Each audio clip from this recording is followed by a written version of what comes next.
Hello, this is Janae from the Conscious Community Podcast and Conscious Community Magazine. We wanted to let you know that we have sponsorship packages available. If you are interested in sponsoring this podcast, please email Spencer at spencer@consciouscommunitymagazine.com or call or text 630-492-0831. 630-492-0831. Thank you very much for listening. We appreciate all of you. Welcome to the Conscious Community Podcast. This episode, we're speaking with author, journalist Sally Quinn about her book, Finding Magic, and her life story, what magic is. So welcome to the show, Sally. Thank you. I'm delighted to be here. Well, the first place I'd like to start is, what do you feel that magic is? I personally, we've talked a lot about this before, about magic being a word for things we just don't understand yet. What do you think about that definition, and what is your personal definition? Well, the title of my book is Finding Magic. And so the reason that I called it that was that I think that there's magic everywhere in our lives. And I think that, you know, people think of magic and they think of witches and sorcery and spells and hexes and all that kind of thing. And that's also part of magic, all the magic tricks, magicians.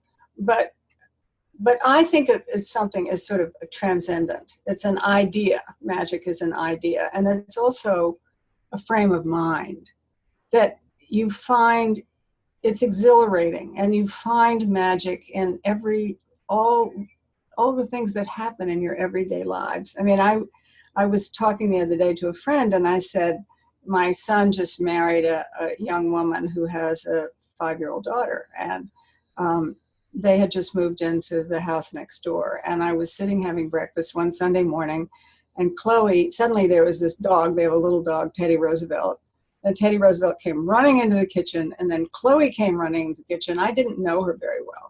And she ran around the counter about 3 times with Teddy Roosevelt, and then they both ran out and disappeared.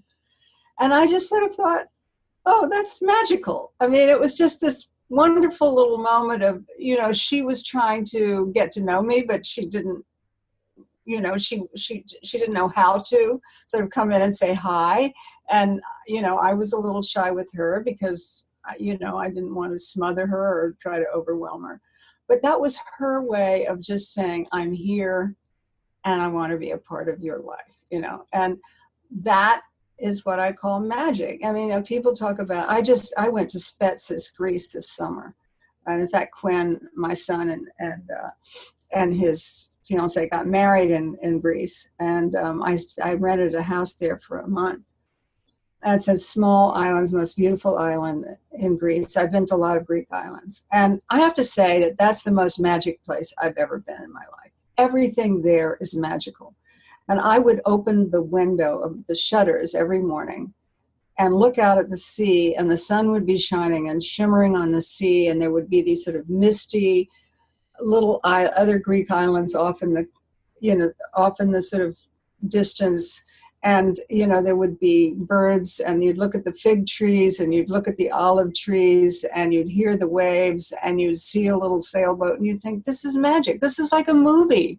This is just too gorgeous for words. And I felt just happy there every day, just sitting at a little taverna and having a glass of wine and some little fried fish and a Greek salad, and going sailing at night and swimming off the boat in the sunset, and taking a ride on a motorbike at night to go to a party with my hair blowing in the wind and my skirts flat. I mean, I was in magic land for an entire month. It was fantasy. And I came back, and so I thought, well, if I'd written the book a year or so earlier, I might have called it Finding Spetses. But that was it, that every day there I found magic, and I brought it back with me. So all I have to do is eat a Greek olive, and I'm back in Spetses, and I'm back feeling magical. And I sort of look at everything. It is a state of mind. I look at everything, and I see it through that lens of being so lucky. And, you know, I have a problem with people keep saying, I'm so blessed, I'm so blessed. I always think it's it's sort of like, oh, I've got the nod from God and you haven't. But I feel lucky, and I feel grateful. I feel grateful for all the wonderful things in my life, and I've had a lot of pain in my life, and certainly losing my husband was the worst thing that's ever happened to me. And it'll be 4 years in October since he died. I can hardly believe it. But just going up to the cemetery, and there's a mausoleum there, and just sitting in the mausoleum and listening to music and playing candles and being with him is magical. And I can talk to him. People talk about walking on the beach, or all the sort of the sort of corny things that people talk about that are magic. But when I look at my son and I look at his wife and their wedding, and I go to dinner with my friends, and I just feel like we all have this. And I find it now more since I've been back from Spetses than I ever have before. And I certainly did before that. All the things when Ben was dying, he would hold my hand and say, thank you so much for taking such good care of me. And I just felt that was magic, that I had that kind of love in my life. So I think that we all sort of think magic is something up here that doesn't have anything to do with us or our lives. And in fact, it touches us every day in every way. Some people find magic going to a church or a synagogue or being in some sort of a religious ceremony. And some people find it walking in the woods, and some people find it making love. But it's there, and it's there for all of us. If we just look for it, we can find it. This reminds me a little bit of what one of our guests, Ian Simpkins, who's a pastor, he has a program called Beauty in the Common. And it's a blog and video project. It's kind of an ongoing multimedia project. They do music, and it's all centered around like a celebration of like the really beautiful, simple, sharing a meal with your family. So they do like small, intimate groups where they'll come together and just have a discussion over a meal, or come together and do a sing along. And that's, that's something I myself found, is that like the meaning of life, if there is one, is the celebration of the simple little things, your dog running around and doing something cute, stuff like that. It's people kind of, I think, overthink it sometimes and miss the forest for the trees, and spend so much time on big things. And it's those little moments of beauty that give life so much magic and meaning. Well, I did a column for the Washington Post a number of years ago, which I only did for the holidays, starting with October, I guess, Halloween through Thanksgiving, and then through Christmas and New Year's. And I called it The Sacred Table. And because for me, the table is sacred. And there is nothing that I think is more wonderful, more magical than gathering a group of people, your close friends, people you really love. And I try not to have people I don't like at my table. Sometimes it's hard, but I try really hard. And, have candles, because I always have candles. I think candles create magic. If it's in the winter, I always have a fire. And lots of good wine. And, the food doesn't have to be spectacular. Often people will say, oh, I can't entertain. I'm too nervous. It makes me too, I don't have the confidence to entertain. And I say to them, look, have you ever had a friend come over for a cup of coffee and sit in your kitchen? Well, yeah. I said, well, that's entertaining. That's bringing somebody into your house and home and entertaining them, giving them something, or a cookie and a cup of tea or whatever. And it doesn't have to be a grand dinner. I'm not a great cook, by the way. And a lot of times it's carry out, but people don't care. You put it on the booth, in the pantry, and people come in and serve themselves and sit down. And what matters is the conversation and the sense of community and the sense of camaraderie. And I think so in terms of entertaining, I love having people over. I really love it. And my friends like coming to my house because they know that I'm going to have a good time. They know that it's a safe house. And I always want my friends to leave my house feeling honored in some way and sort of slightly exhilarated and sort of, I want them to levitate. I want them to sort of fly out of the house thinking they're great, they're wonderful, and feeling that they have been honored and featured and loved and cared about, and so that there's so much affection for them, and that there's been a lot of laughter, but also tears sometimes, but that people always get something out of it. They just feel enriched in some way by sitting around a table and exchanging ideas and thoughts and feelings. I think that what you're hitting on is how important it is to be authentic, really, with your friends, and also as a writer. The authenticity is what makes someone connect with a book or connect with a news person. Let's say you want to know that they're sincere and it's coming from their heart. Have you had that experience as a journalist? Have you noticed a difference between writers who are more authentic than others, and how they're? Well, of course. I mean, I used to do a lot of interviews for the paper. I mean, written interviews. Now I do mostly interviews in front of live audiences. Sometimes I'll do taped interviews, but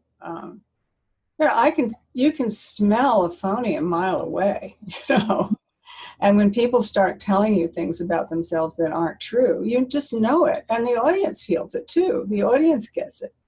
I mean, I feel myself almost backing away from someone who is not being authentic. Well, one of the things I try to do when I'm doing interviews is to really find out who the person is. And sometimes a lot of people who have this mask, and so many people wear masks.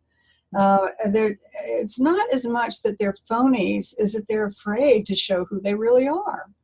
And so one of the jobs I consider my job when I'm doing interview is to try to get them to take that mask off and to show who they really are.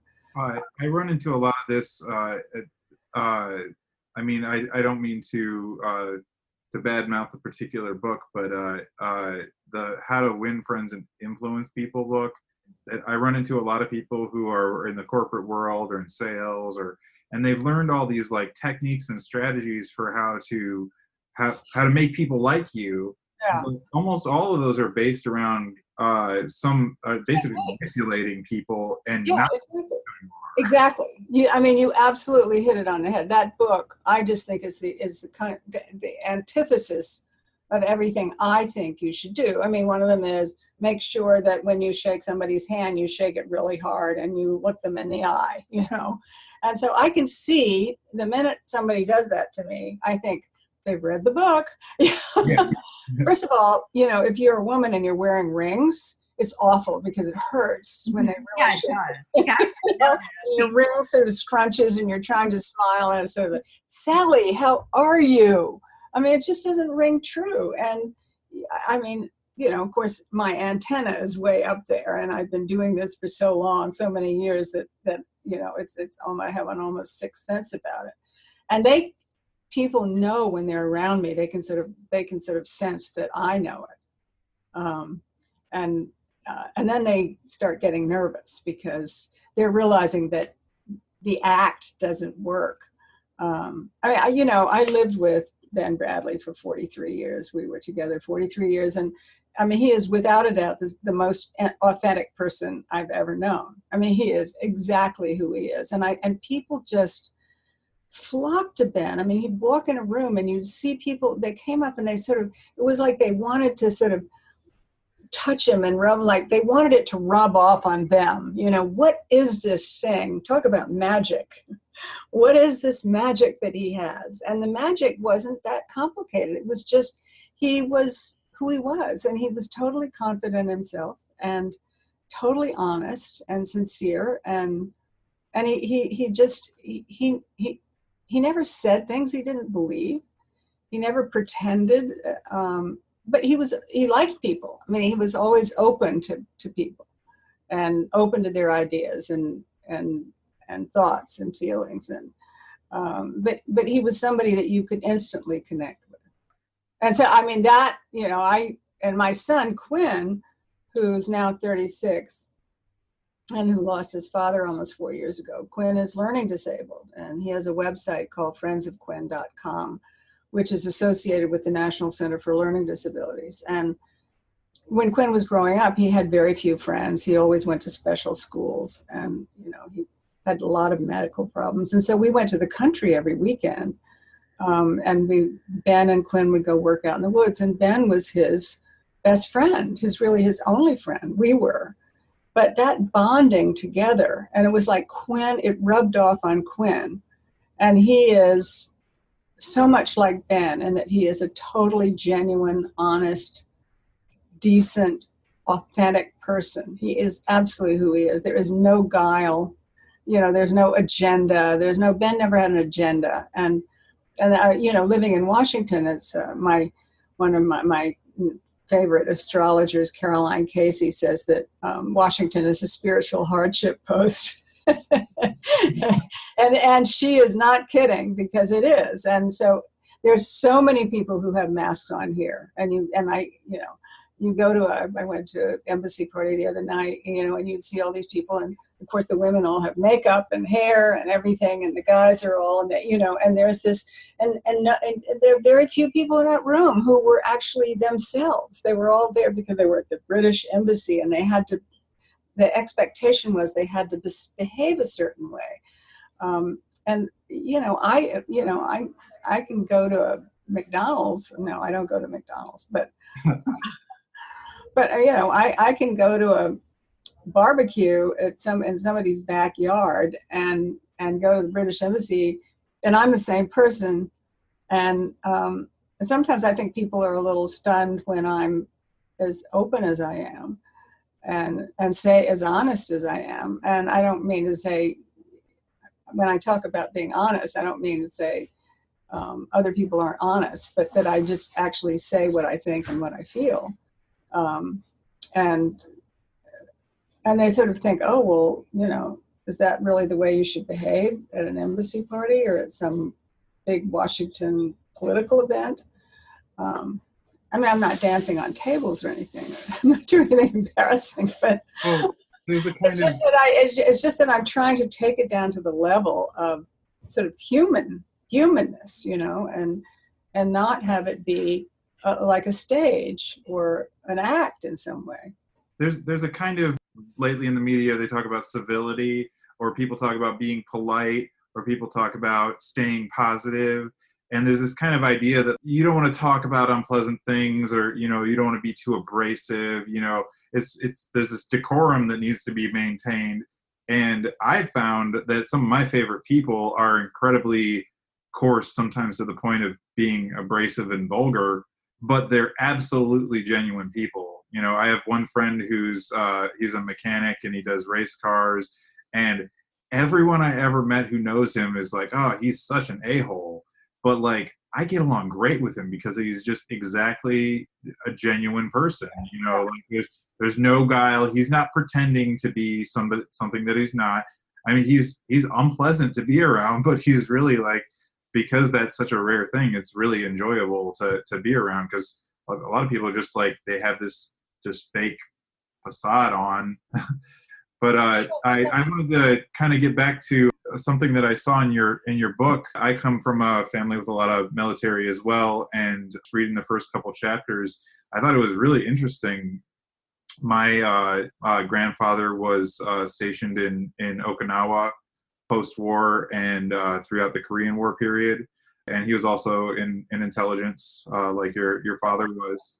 I grew up in a household where I had everything from New Age spirituality to Buddhism to Lutheranism, and I just really got this salad of spiritual and religious ideas, and I thought I could really relate to that when I was reading the first couple chapters of your book. Just, I don't meet very many people who had a similarly colorful family history like that, and it was really kind of cool, like to be like, oh yeah, like that, like, like this. When I meet people locally who've just kind of grown up in the same town, and they've always, and they say, where are you from? And I'm like, The Air Force. I don't know. I don't know what to Well, say. here's the way I answer. I say I'm from everywhere or nowhere, depending on my mood. Like I've lived all over the country. I've lived in different countries, and I was never in the military, but just my whole family was, and they were either academics or they were military, and it was, the jobs here, the jobs there. Growing up, I was always the new kid in school every couple years. But also the other idea that I had when I was reading a couple of chapters is I was thinking about World War II and how magic was a very much part of the war effort, that stage magicians and like Aleister Crowley and all these type of guys got recruited during the war to confuse and befuddle the enemy. And I just thought it was really fascinating the way, like, you were talking about voodoo and Celtic spirituality, and then there was that tie-in to World War II, and I'm just like, there's just kind of magic just all intertwined in that whole world. Right.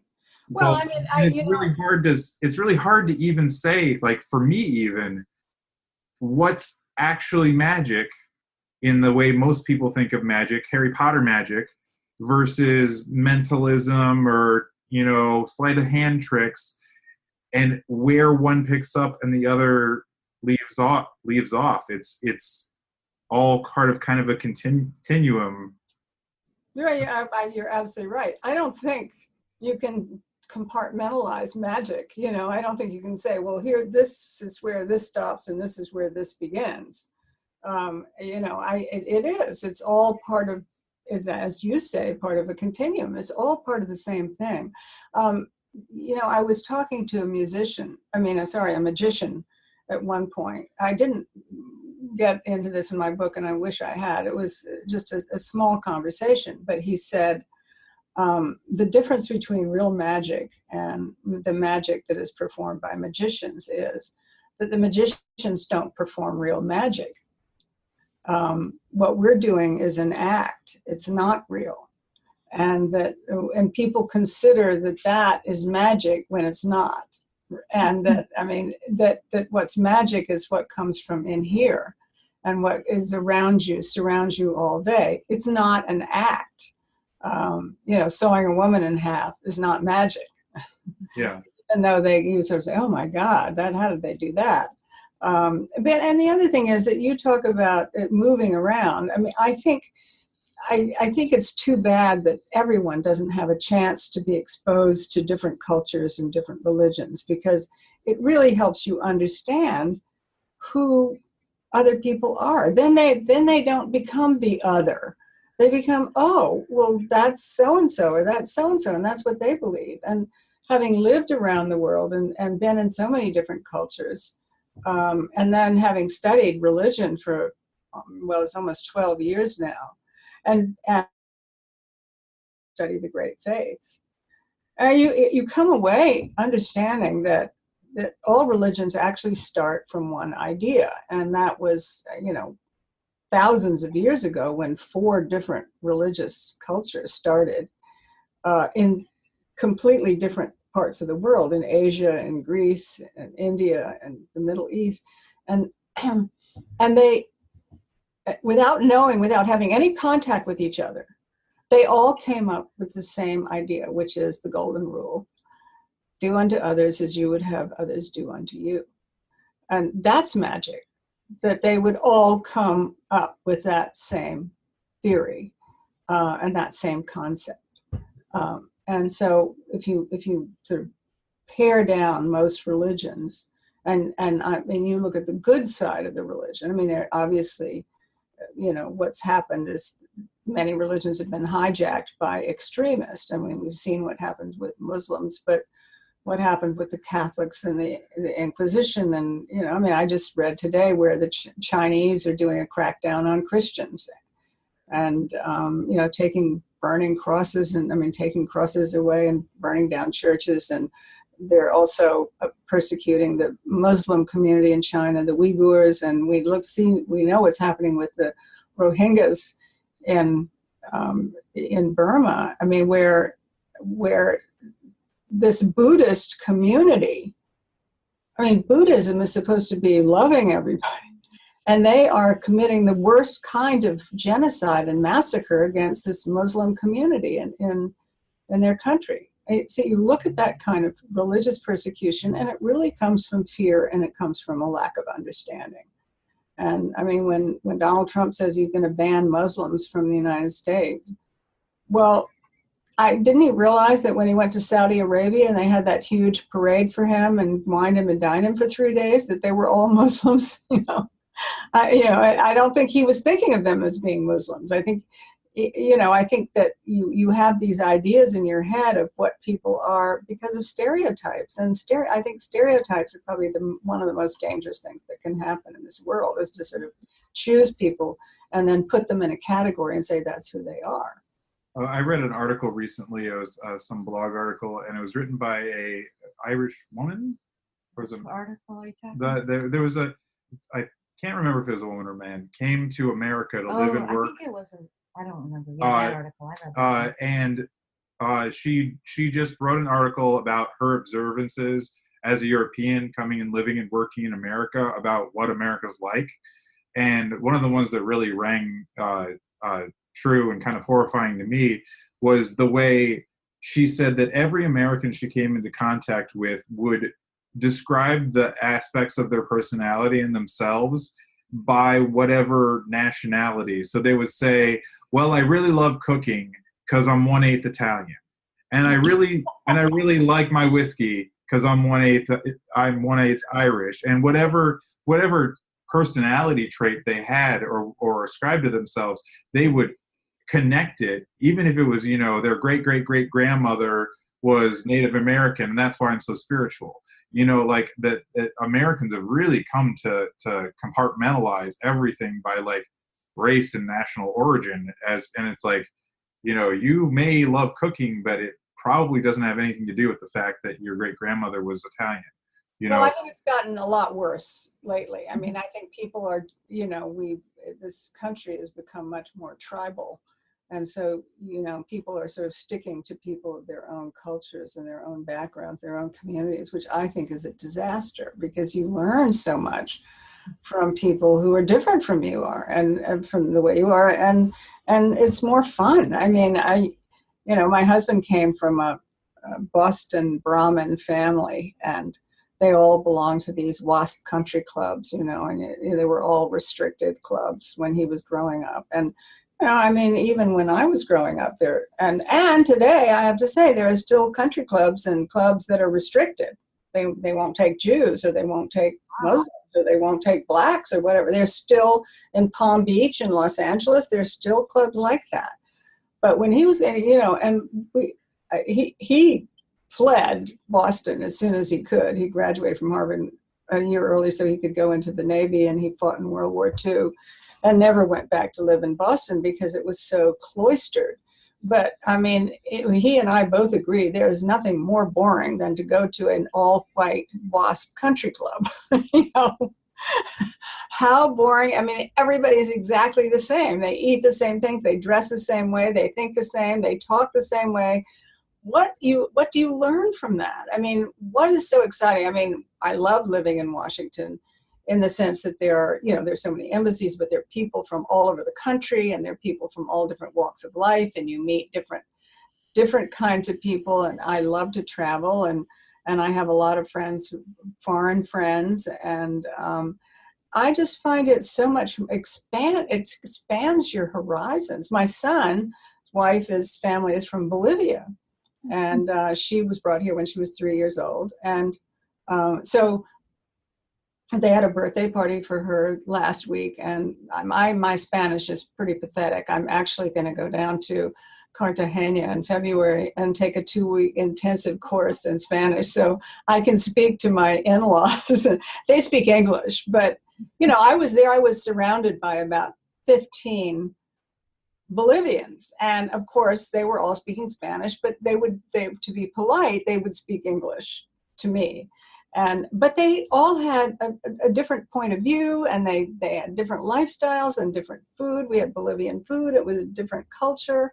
My son has been, completely imbued with this whole Bolivian culture, you know, the salsa dancing and the, you know, the food and it just it's enriched his life, but it's enriched my life. And I feel that way, you know, certainly, you know, being in Washington, I first covered embassy parties for several years at the Washington Post when I started out. And so I went to every embassy and I met all the ambassadors and all the people who worked at the embassies, and I was invited. So I met people from all different countries and all parts of the world. And I just think it's too bad that you would to shut yourself off from that kind of a experience, from those kind of experiences.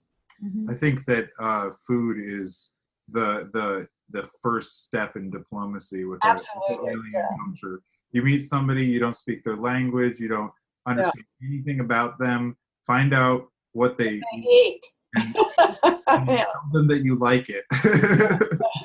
Yeah, that would be nice. Yeah. You know, that's it. Find the weirdest thing they eat that they don't think white people like. Eat it and act like you like it, and they will like you. Sometimes that's a challenge. Yeah, the Vietnamese. Like lamb's eyeballs or something.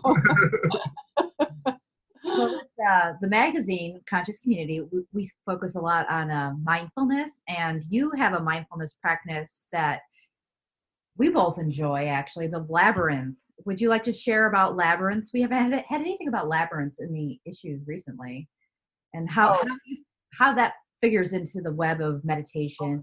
The labyrinth is huge for me. I first walked the labyrinth when I went out to a spa in California, and they said, you know, one of the activities is walking the labyrinth, and I said, I don't know, and they said, it just sounded a little bit too new agey for me, and they said, well, you know, some men, you know, CEOs and people like that have been here and said it was really life-changing for them. So I agreed to do it and went up to the labyrinth. They had an evening ceremony and they had torches, and we all walked the labyrinth, and I thought it was interesting, but I didn't get a lot out of it. But the next day I went, it was in a grove of live oak trees up on this sort of rise, a hill. And so the next late afternoon, when everybody else was doing exercises, I went up there and the labyrinth was empty.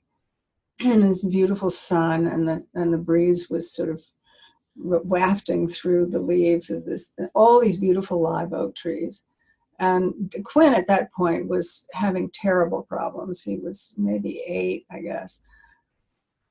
But not only terribly learning disabled, but also seriously ill. I mean, we were living in and out of Children's Hospital, and it was just a nightmare. And so I walked the labyrinth, and I sat down in the middle of the labyrinth where you're supposed to meditate. And I looked up, and the first thing I saw was this huge evergreen, this gorgeous, beautiful evergreen tree. And, you know, it had these branches that seemed to be embracing me, you know, just out sort of like this. And all of a sudden I thought, this tree is the only evergreen in all these live oak trees, and yet it's the most beautiful tree here. And it's different from all the other trees. And Quinn is different from all the other trees, but he's different from all the other kids, but he's more beautiful than all of the rest of them. And it was just a defining moment in my life, and sort of looking at Quinn in a different way. What I get from the labyrinth is clarity, that I'll just have these moments where I think, you know, epiphanies.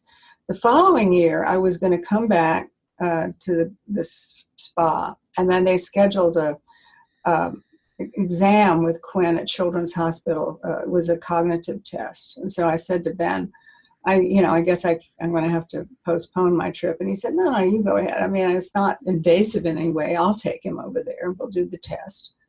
So at the hour of the test, I went up to the labyrinth. Again, it was alone. And it was an hour-long test. And the sun was shining through, and there was this beautiful evergreen. And I walked the labyrinth, and the whole time I was there, and then I got in the middle, and I just sat there and meditated about Quinn the whole time. And then at the end of the hour, I left. And so we went back the following week. We went for the results, and we walked in, and the doctors looked kind of grim, and they said, you know, we're really sorry to tell you, but he did not do very well on the cognitive test, and his scores were really low. But they said there was one test that he scored higher than anyone has ever scored on this test. And I said, what was it? And they said, the maze. And I just thought, whoa, I get goosebumps just thinking about it. So my husband then had a maze built for me. I saw there's one at the cathedral in San Francisco. And so I had a maze built. My husband did, for the guy. It was a copy of the one that's on the floor of Chartres Cathedral. And so the guy who did the one at the San Francisco Cathedral came out and did, and I have this, it's a 50-foot concrete maze overlooking the St. Mary's River in the country on a slope in the midst of all these beautiful pine trees. But it's a view of the river. And so I walk it every weekend that I go there, every weekend, sometimes twice. And around the edge, it's surrounded by river stones. And around the edge, where the river stones are, inside, I have planted little keepsakes from all of my friends. So I have not expensive things, but things that are important to them that remind me of that I'm just filled with, surrounded by affection and love. My mother's ashes, piece of my mother's ashes are buried there. And, it's really meaningful. So when I go step up into the labyrinth there, I always feel immediately protected and loved and happy. The labyrinth is a magical experience for me. And I never, ever come away from the labyrinth without some moment of clarity. It doesn't have to be an epiphany every time, and it isn't. But sometimes it's just, I need to relax about this, or, this pain will pass, or whatever it is. And I always feel calmer when I do that. And sometimes I'll lie in the center of it and meditate for 2 or 3 hours. Once I was lying in the center of the mat, I was in the summer, and I just, instead of sitting in the center and meditating, I just lay down, put my arms out like that. All of a sudden, this little tiny plane came flying over, and it was sort of flying, and then they flew over and over. And I realized they thought I was a dead person.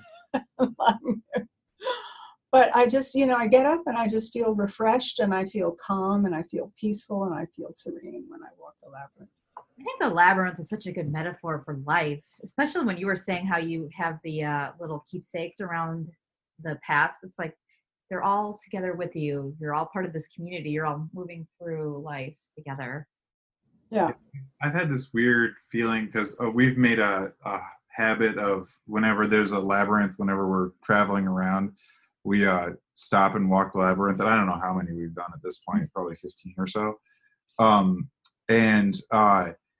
I almost feel like it's like we've talked to several of our guests about how awakening or enlightenment isn't just a on or off switch. It's just a continuous shedding of layer upon layer upon layer upon layer.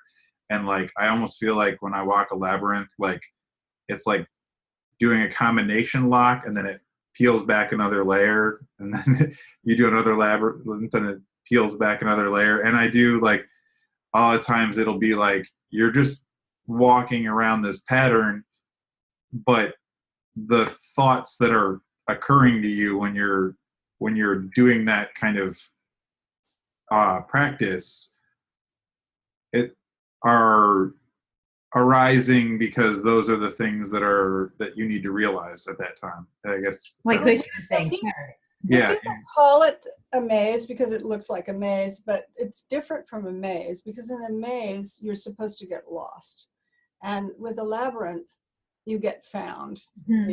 You never get lost in the labyrinth. I never feel lost. I always feel found when I walk out of the labyrinth. And that's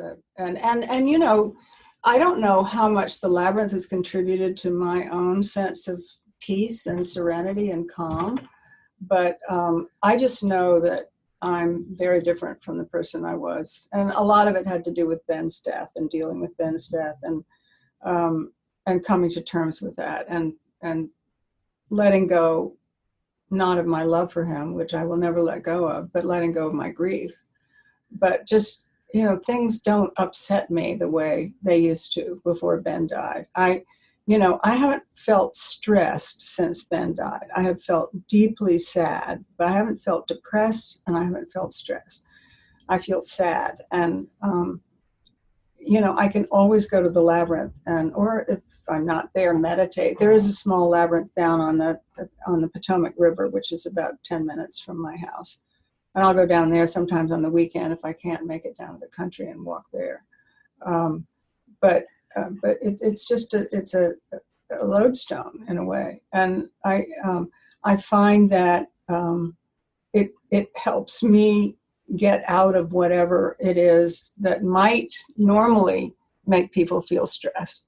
I mean, God knows there are so many people who have horrible problems in this world, and sometimes I feel guilty about even talking about possibly being depressed or sad or stressed when you look at all these refugees and you look at these Rohingyas who are being murdered and raped and I mean killed, and people all over the world.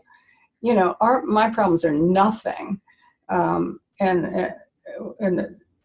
in the scheme of things. But it doesn't mean that we don't suffer, even though other people suffer more than we do. I so often, I'll feel grateful, and I know that gratitude has gotten to be kind of a cliche now too. I mean, everybody's grateful for this and grateful for that, but it really works for me. I mean, when I go to bed at night, I always think about what I have to be grateful for, even if I'm sad about something or upset about something that's happened to me. And the morning I wake up and I think, what do I have to be grateful for? And then my computer will go on the blink, and I'll think, I can't stand it. I can't. I'll think, Sally, get a grip. But the fact is that, if you think that way, if you really think that way about being grateful and being peaceful and also thinking about how much you have, it works. I think it works for me anyway. A couple things you mentioned. We've this has come up a couple times lately, that